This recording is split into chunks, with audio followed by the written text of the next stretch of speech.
Boa noite, amada igreja. É uma alegria poder estar aqui para compartilhar da palavra do Senhor nessa data, nesse mês tão importante que nós comemoramos a Reforma Protestante, feita por Martinho Lutero, e nós estamos comemorando os 506 anos da Reforma Protestante. E para essa hora, nós temos que lembrar de que, o que entendemos por uma reforma religiosa. Qual é o significado de reforma? Muitos pensam em reforma, muitas vezes, como inovar uma igreja, ou melhorar uma igreja. Outros buscam reformas no sentido de modernização dos usos e costumes. Numa retrospectiva histórico-bíblica, quando nós fazemos, nós podemos entender e entendemos então que reforma, de fato, sempre significou o retorno do povo de Deus à palavra de Deus, às Escrituras Sagradas. Isso é reforma.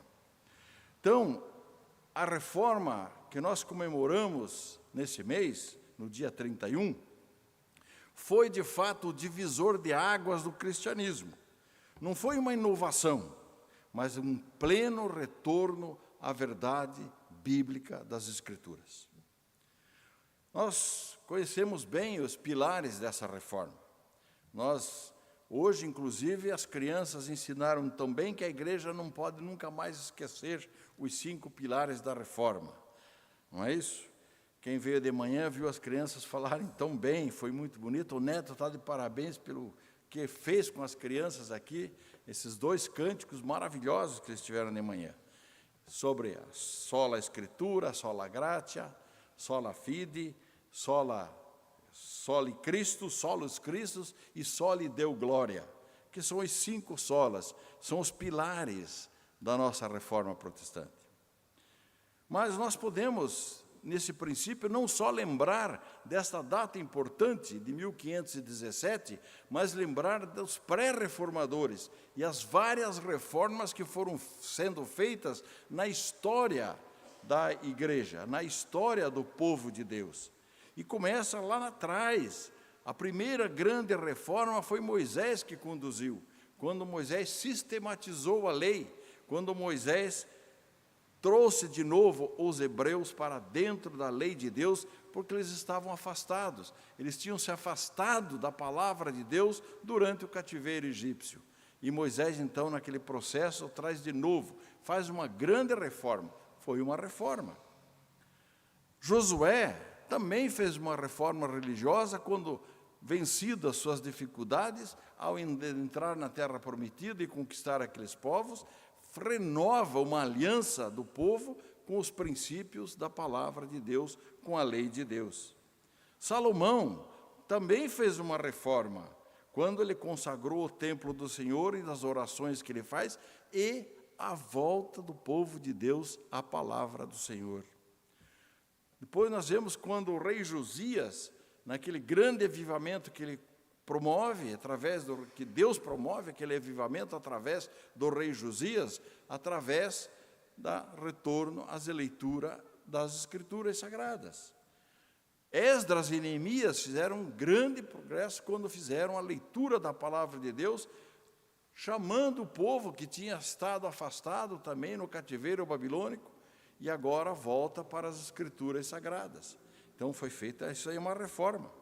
Uma grande reforma foi feita durante o período interbíblico, quando o povo estava já morando em Judá novamente, tá certo? Mas com Judas Macabeu, que é um período interbíblico que nós pouco estudamos, mas ali houve um grande avivamento e uma grande reforma dentro daquele princípio. O próprio Cristo, próprio Jesus, no seu ministério, fez uma reforma ao corrigir os falsos ensinos, ao corrigir os fariseus e nos conduzindo para uma interpretação melhor das leis e das Escrituras Sagradas. Santo Agostinho Santo Agostinho, o grande teólogo que se aprofundou profundamente no estudo da palavra de Deus e propiciou, então, as bases para os reformadores agora de uma nova fase. João Hus, na sua região, na Boêmia, tá certo? Hoje, lá na região da República Tcheca, eles fez uma grande reforma religiosa e trouxe de novo a palavra de Deus para dentro da igreja. Lutero e Calvino, então, fizeram também retornos revolucionários no estudo e na interpretação correta das Sagradas Escrituras, limpando os abusos, os erros que vem acontecendo na igreja.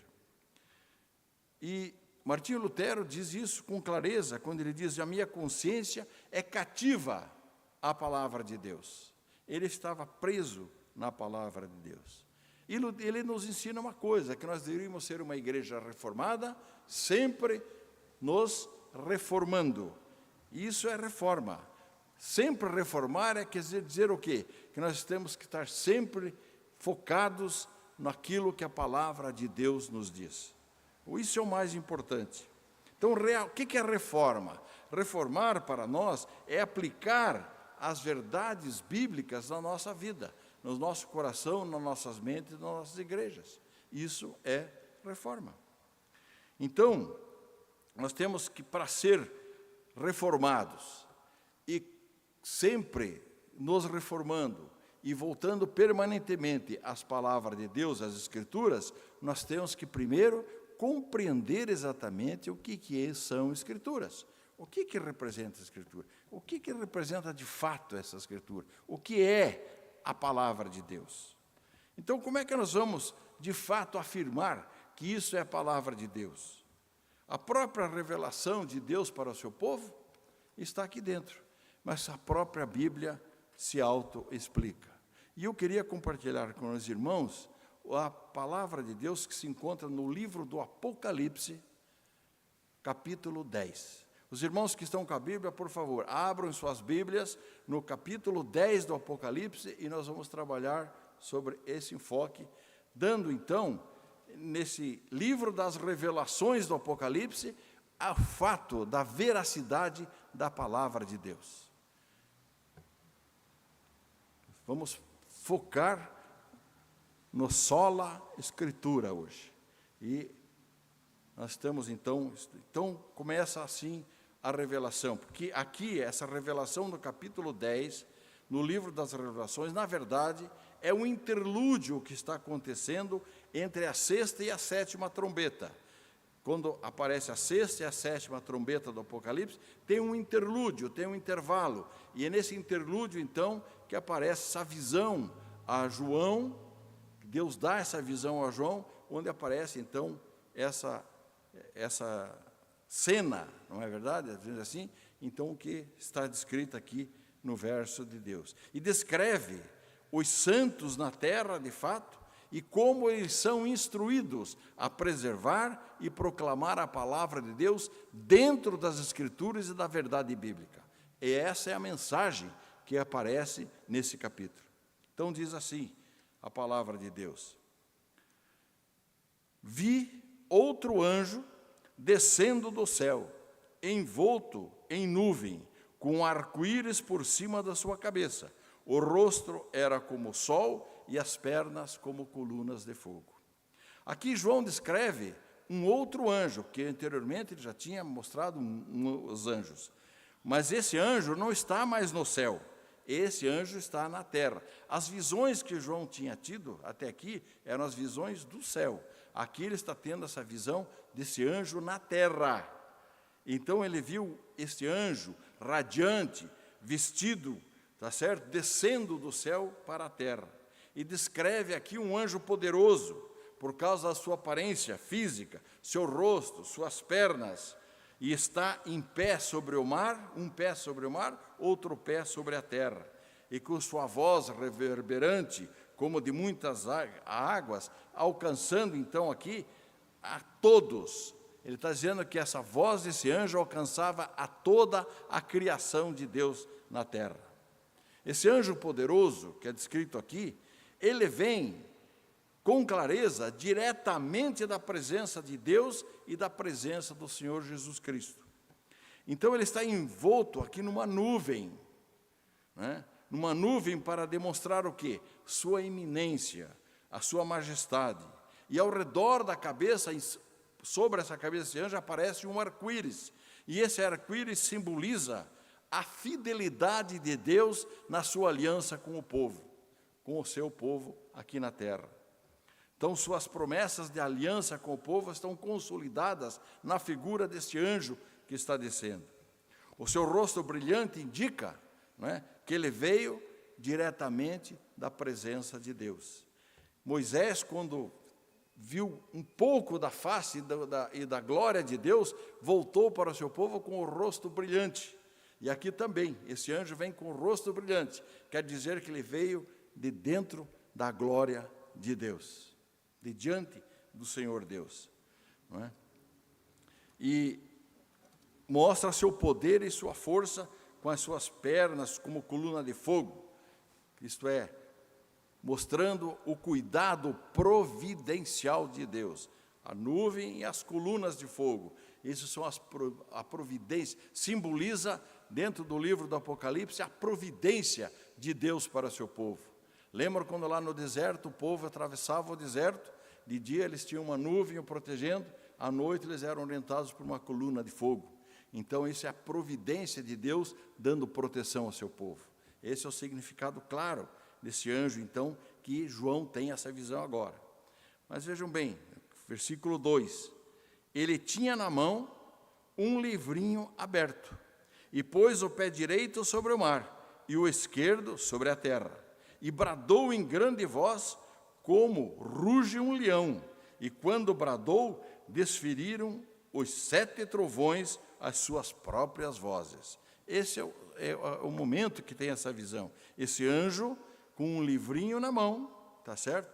Esse livrinho está mais aqui para um pequeno rolo da época, mas ele se diferencia do grande livro selado que Jesus tinha aberto, que só o Cordeiro poderia abrir, quebrando os selos, como está descrito anteriormente no livro do Apocalipse. Aqui é diferente. Aqui não é aquele livro das revelações que Cristo abre os selos, onde contém todos os mistérios de Deus, todos os mistérios da terra, tudo aquilo que um dia nos será revelado. Aqui, esse anjo vem com um pequeno livro, um livro menor, diferente. Agora, esse livro menor tem o significado do quê? Um significado de uma mensagem nesse livro mais curta, e uma mensagem que não está selada, o livro está aberto. Aberto e disponível, então, para quem? Para toda a humanidade. Esse livro pequeno contém o quê? Contém uma parte, alguma coisa, aquilo que Deus de fato deseja revelar a seu povo. Né? Esse pequeno pedaço de papel, de rolo aberto na mão do anjo, é a mensagem do Evangelho de Cristo. É a mensagem da revelação de Deus para nós. Esse pequeno livro é que o anjo está entregando para João, que tem na mão, é isso aqui que nós temos hoje. Esse é o pequeno livro, exatamente o pequeno livro que aparece na visão de João. É a Bíblia, é a revelação que compete a nós conhecermos. É aquilo que Deus está revelando para nós. Deus não se revela completamente para nós. A revelação de Deus que nos dá é o que está aqui. Muitas coisas nós não entendemos de Deus, e não entendemos mesmo, porque a Bíblia não dá todo o entendimento de Deus. Nós só vamos compreender exatamente a grandiosidade de Deus e os propósitos de Deus quando nós estivermos na glória. E aí sim nós teremos juntos, vendo a abertura do grande livro, aquele livro que só o Cordeiro tem autoridade para romper os selos. Aquele é o grande livro, aquele que tem todas as verdades reveladas, que vai nos permitir, então, compreender a toda a verdade que nos espera, todas as maravilhas que lá estão. Mas aqui nós temos esse livro, que revela o Evangelho de Cristo, porque este livro mostra, do Gênesis ao Apocalipse, a centralidade desse livro, dessa escritura, está a figura de Cristo. Prepara o Cristo, mostra Cristo nos evangelhos e as cartas nos ensinam sobre a revelação de Cristo. Então, a centralidade da palavra de Deus é Cristo. Solus Christus. Então, esse pequeno livro comunica essa autoridade. E essa mensagem é proclamada, essa mensagem de salvação, para todos aqueles que obedecerem essa mensagem. E é uma mensagem também de julgamento àqueles que rejeitarem essa palavra. Os seus pés desse anjo descansam, um na terra firme e o outro no mar. Está certo? Indicando o quê? Que essa mensagem que ele está trazendo nesse livro é endereçada para todo o mundo, para toda a humanidade. E clama em alta voz, como o leão, dizendo que essa mensagem é para todos ouvirem. Então, esse livro provém diretamente das mãos de Deus e contém toda a verdade. E esta é a verdade revelada. Esta é a nossa Escritura. Sola Escritura. Versículo 4.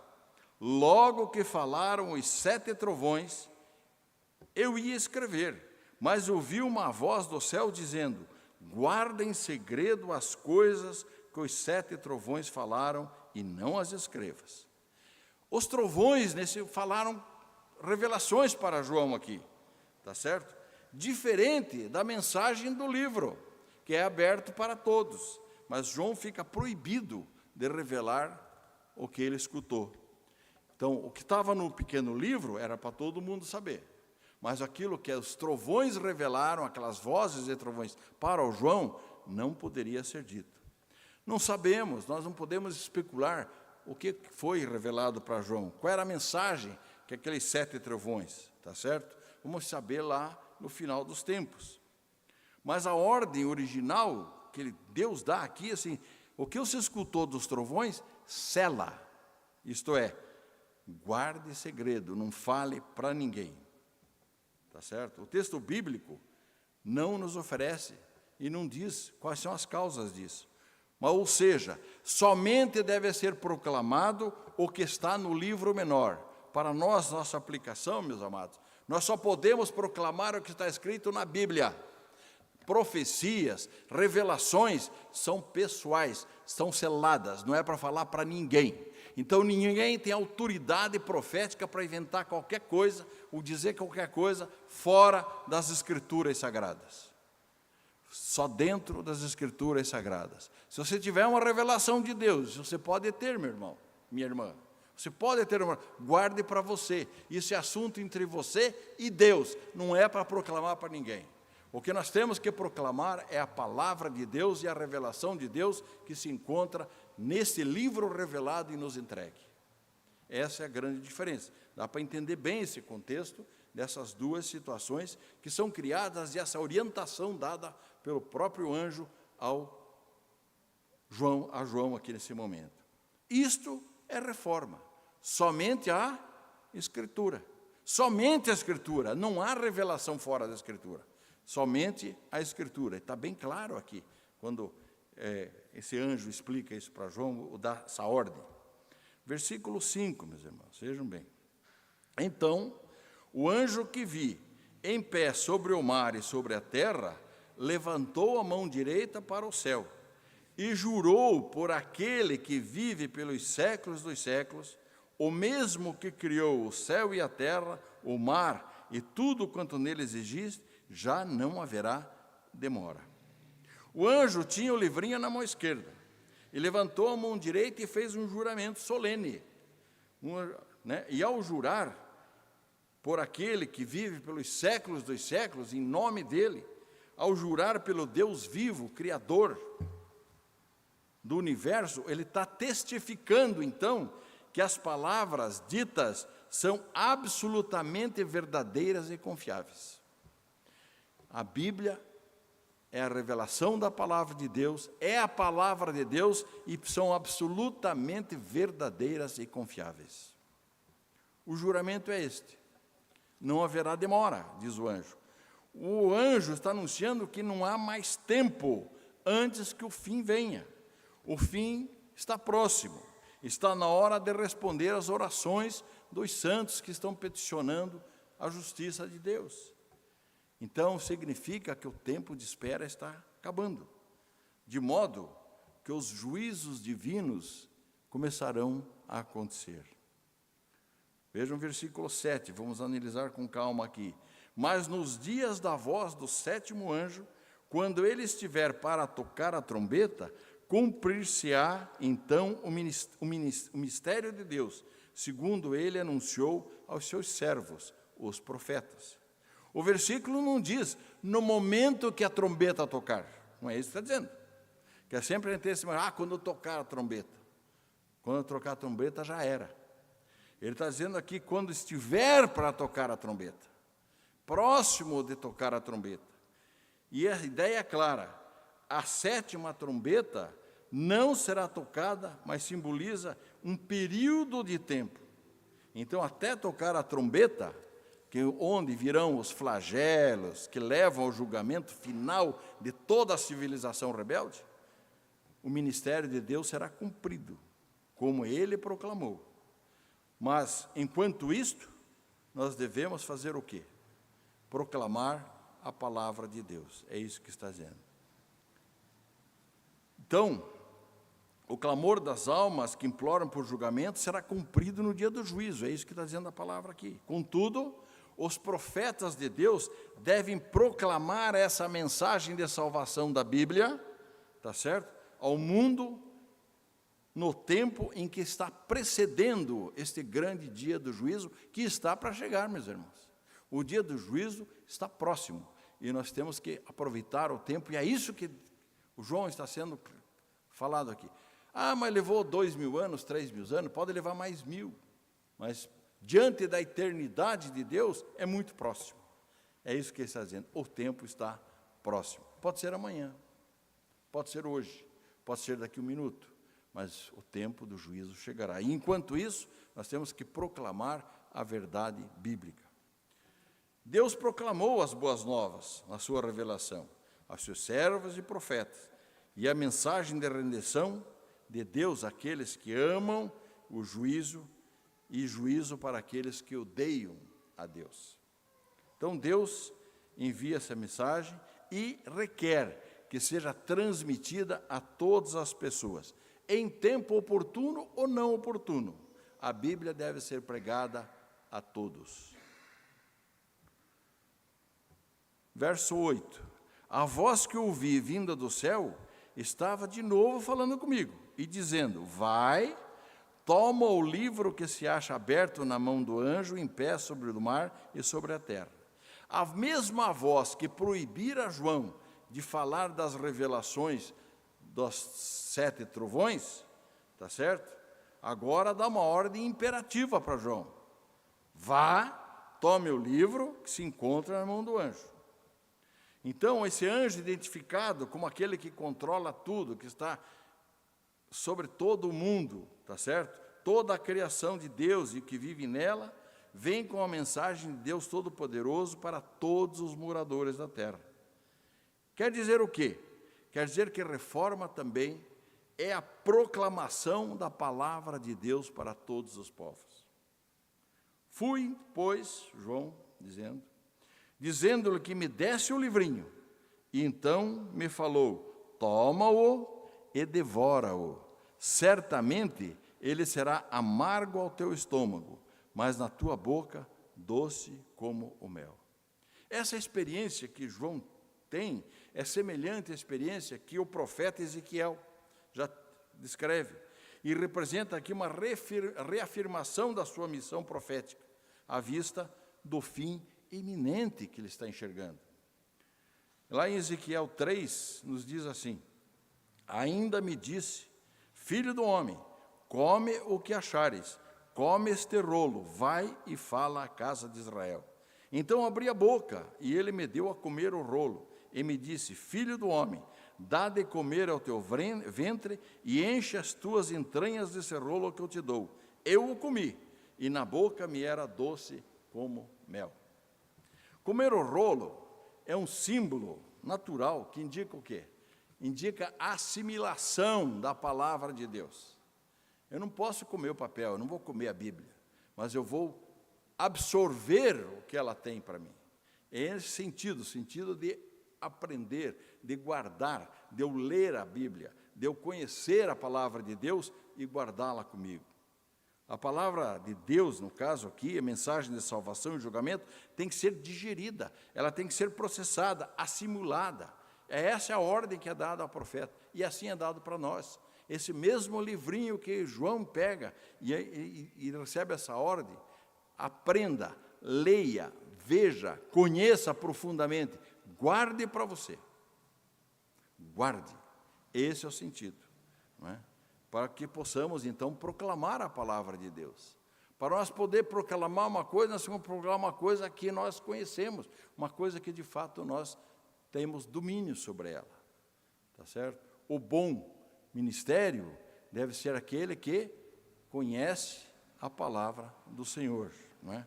Reformar, então, é conhecer perfeitamente a palavra de Deus. Os grandes problemas que a igreja sofreu na sua história, nas suas apostasias, nos seus desvios, têm a ver com o desconhecimento da palavra de Deus. Talvez o período mais triste que nós passamos, de afastamento da palavra de Deus, tenha sido na Idade Média, quando a própria igreja proibiu a leitura da Bíblia. Nem os próprios servos dele, que tinham um ministério, podiam ter a Bíblia.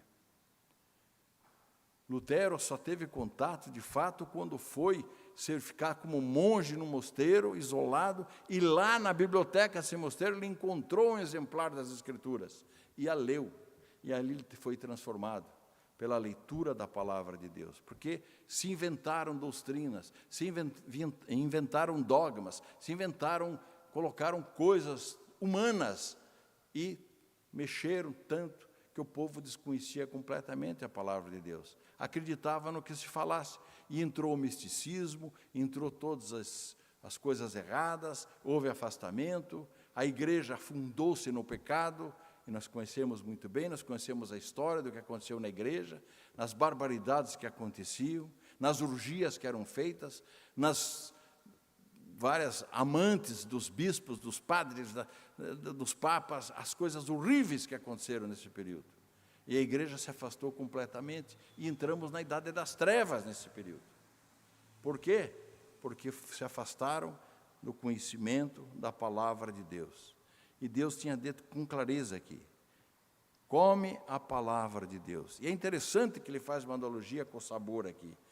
Ele dá uma reação dupla por parte do profeta que comia a palavra de Deus. Ao dirigir a palavra de Deus, ao entender a palavra de Deus, ao compreendê-la, nós vemos quão doce e maravilhosa é a palavra da salvação. Quão agradável é conhecer a palavra da salvação. Como é bom conhecer a palavra da salvação. Mas também, ao dirigir a palavra, quando a gente começa a refletir sobre as implicações das verdades bíblicas, ela começa a ficar amarga. Ela começa a ficar amarga porque traz também a mensagem da ira de Deus sobre aqueles que não conhecem a Jesus Cristo.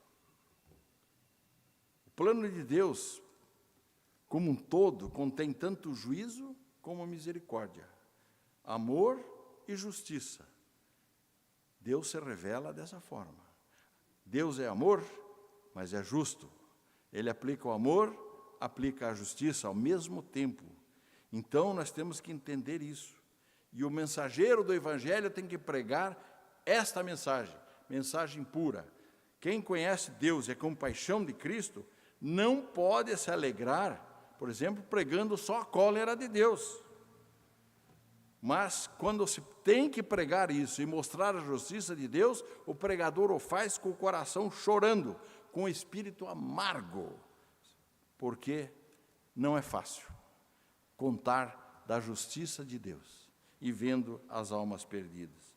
Nós temos que seguir o exemplo de Cristo, que chorou por aqueles que seriam atingidos pelo julgamento de Deus.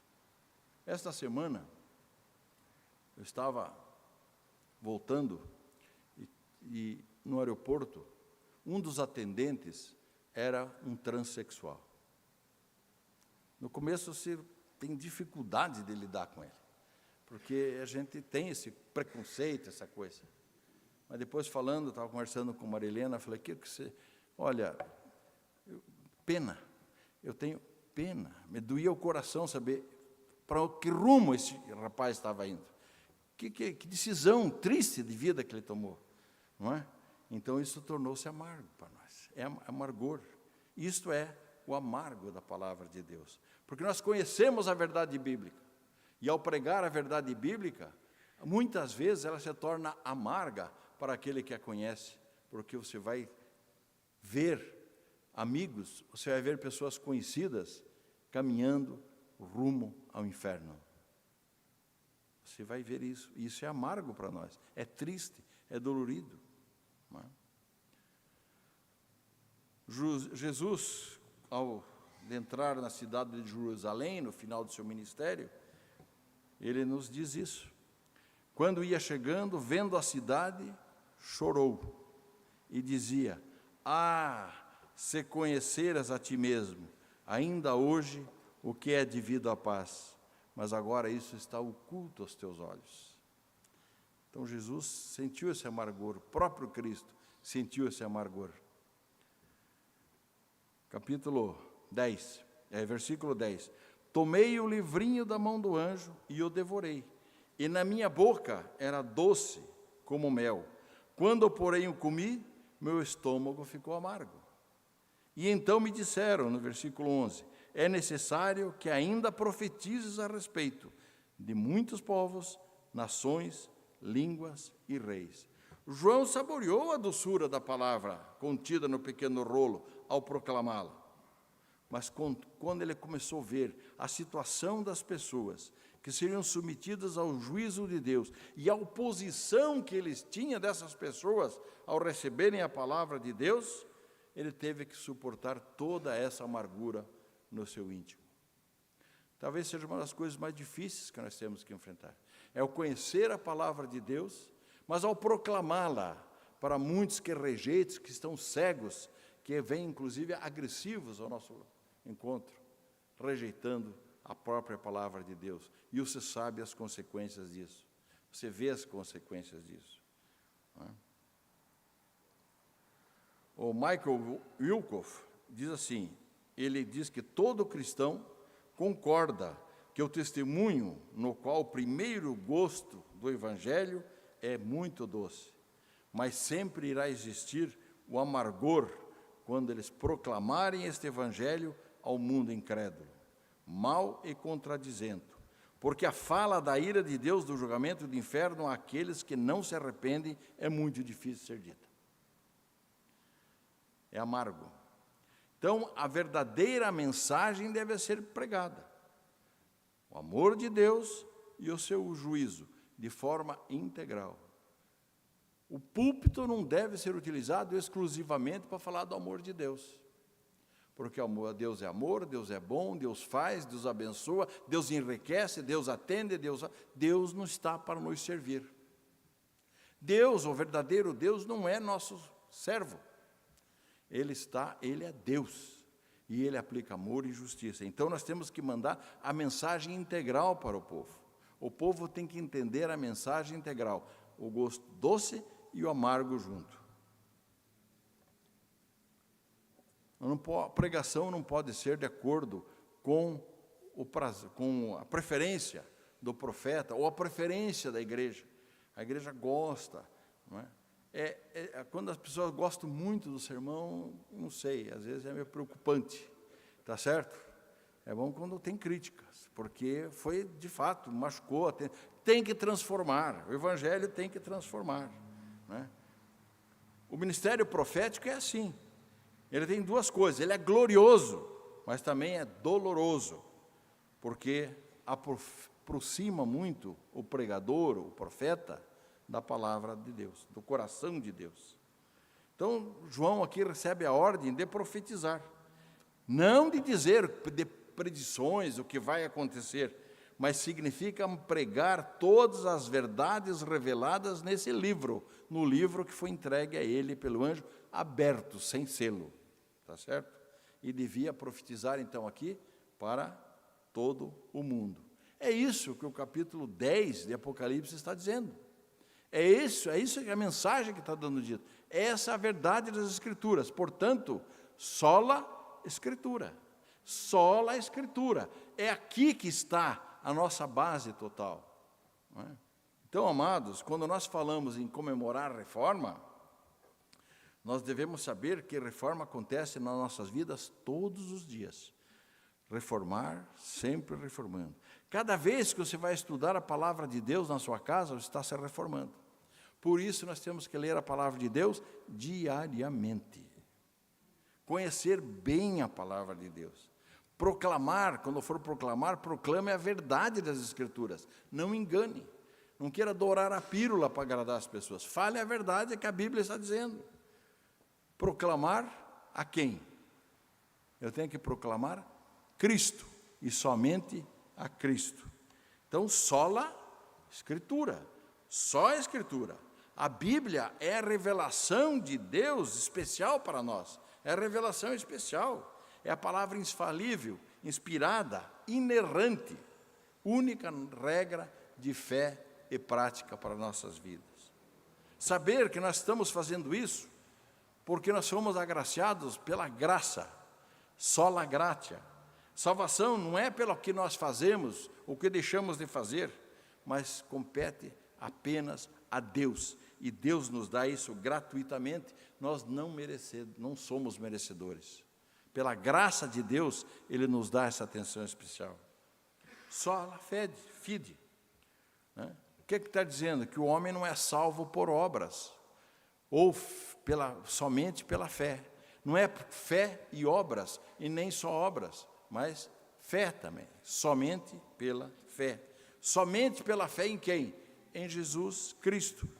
E solos Cristos, ou seja, todo caminho leva a Roma? Não leva.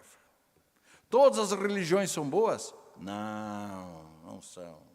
Não há outro nome no céu e na terra, não há salvação em nenhum outro nome, porque quem salva é só Jesus. Quem salva é só Jesus. Timóteo, Paulo a escrever para Timóteo, na sua primeira carta, capítulo 2, verso 5, ele diz o quê? Porquanto há um só Deus e um só mediador entre Deus e os homens, Cristo Jesus, homem. Cristo Jesus, homem. Um só mediador, solos Cristos. E todo esse contexto revelado pelas Escrituras, tudo aquilo que é feito nessa Escritura tão bonita, tão bela, que é revelada para nós, que nos ensina que é pela graça, somente a fé, somente Cristo, não é? Essa Escritura tão bela nos termina dizendo que toda a glória é para Deus. A glória é exclusiva de Deus. Soli Deo Glória. Não é? O caminho da salvação nós devemos única e exclusivamente a Deus. A revelação que Ele nos diz através da sua palavra, a glória é dEle, não é de homem. Ele é o Criador, é o sustentador. A Ele é devido toda a glória. Honra, glória e louvor são devidas apenas a Deus. Esses são os pilares da reforma. É isso que nós comemoramos, as verdades bíblicas daquele pequeno livro representado lá, da nossa pequena Bíblia, verdades irrefutáveis e verdadeiras. Que Deus nos ajude a sermos fiéis no cumprimento disso e crer de fato que aqui é a revelação de Deus, a verdade bíblica. E ao voltarmos para a Bíblia, cada vez que nós abrimos e voltamos para a Bíblia, nós estamos nos reformando. Parabéns à Igreja Reformada, aos irmãos reformados. Que Deus nos abençoe. Amém.